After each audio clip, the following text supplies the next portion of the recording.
the Center for Strategic Studies on China, and those resolutions are governance, population, resource management, and economics. Thank you, Dr. Owens. Good afternoon. Thank you all for being here, and I hope I won't bore you. Like Dr. Owens said, my name is Brantley Massey. I'm a criminal justice major and a senior, and my research is on China and governance, population, resource management, and economics. In 221 BC, China was unified under the Qin dynasty after the Unification Wars, making them one of the oldest nations in the world. And after World War II, they changed to communism. During their time of communism, they had stagnant economic growth, and they really needed to change. So today, the People's Republic of China still maintains a strong hold over the politics of the nation, but its economic system is much more market-based. Their government is made up similar to the United States. It's got three branches: an executive, Xi Jinping is the president. The judicial branch is made up of has a Supreme Court and lower courts, appellate and trial courts. The Supreme People's Court is made up of 344 justices. And then the most powerful branch is the legislative branch. The National People's Congress is made up of 2,987 seats. And the Congress is made up of 5 provinces and several cities. That's how they break up their nation, like we break up ours with states. They have 5 provinces and several cities. The NPC, or the Congress in China, is mainly responsible for overseeing the government operations, as well as appointing major officers in the government. And the main difference is they have judicial review, whereas our courts do. So everything they pass is technically constitutional. The next topic I want to talk about is population.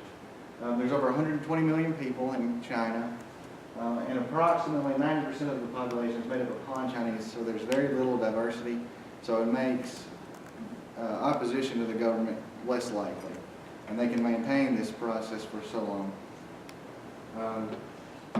There's 15%, and I'll go into this later in resource management, but 15% of the people do not have access to clean water, and 15% of 120 million is a lot of people. And there's only one doctor per 1,000 people, and culture is extremely important in China. Another statistic is they have extremely good schools. 95% of their country is literate, and they're expected to attend school for 12 years.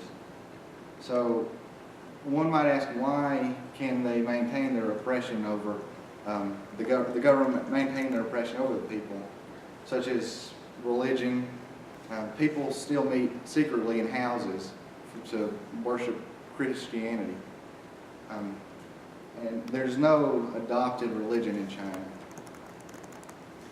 Well, with the intelligence of the base of the population growing, it becomes more and more likely that the government's going to lose power over politics and certain life choices.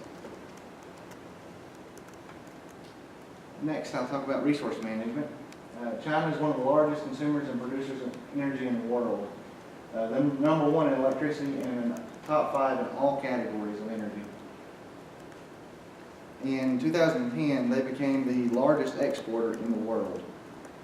China produces 4.94 trillion kilowatts of electricity, and they consume 4.693 trillion in energy also, and 65% of their energy is through fossil fuels. So they have a huge problem with carbon emissions.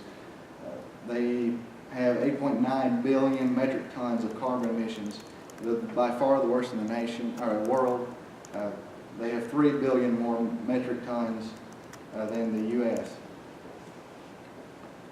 Like I said earlier, access to clean water is extremely limited. There should be 700,000 people do not have access to it. But they and many other nations who have this problem in Asia and in the Middle East have joined a group called the Integrated Water Resource Management. This is designed to make recommendations to governments on how to stop pollution, maintain the clean water, making that the most important thing, because without water, people are going to die. And then economics. China makes over $2 trillion in exports and spends about $1.7 trillion in imports. They are, like I said earlier, they're the largest exporter in the world. Their gross domestic product is, by the official exchange rate, $8.11 trillion.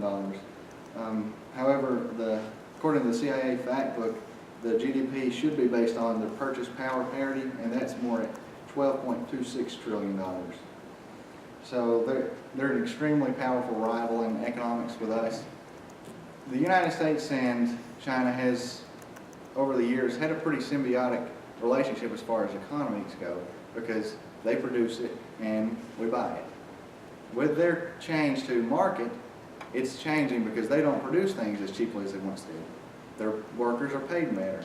They don't really have unions, but the middle class, there's a development of the middle class, and the middle class is making more demands on the government, and the government is bending somewhat to them, making things more expensive for us to buy. So we have slimmed down some, and some businesses have left China, and we're going to see in the future more businesses leave China for India, because India is economically where China was a few decades ago.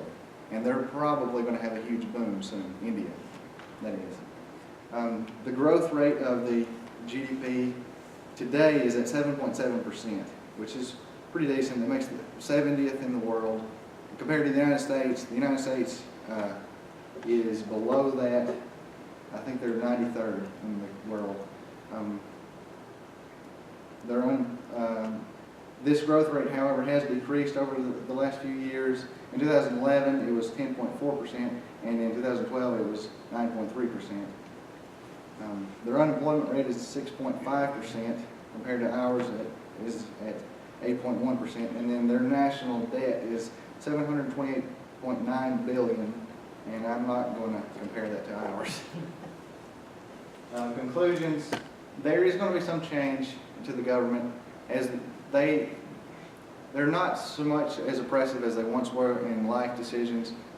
They still are heavily involved in the population control. They have so many people over there, they don't want people just having babies.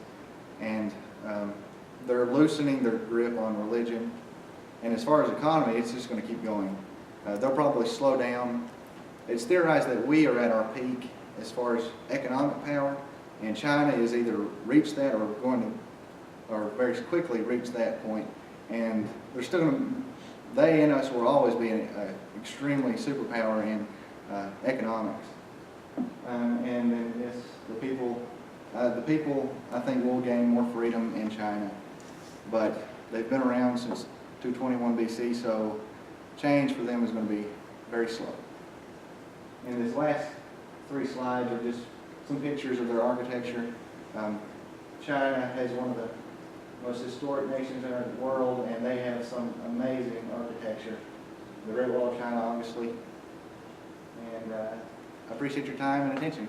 Thank you.